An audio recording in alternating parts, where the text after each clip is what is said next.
Paluto na po ang aking sinaing. Lapit na.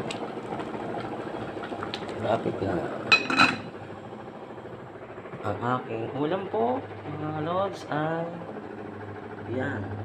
Tokwa na may itlog. Yan lang po ang nakayanan. Tokwa na may itlog.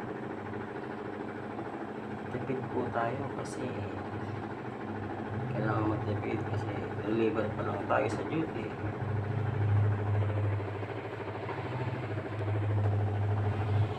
Piprito ko na po ang tokwa na may itlog. Ayan po, tokwa na may itlog. Aking ipiprito na.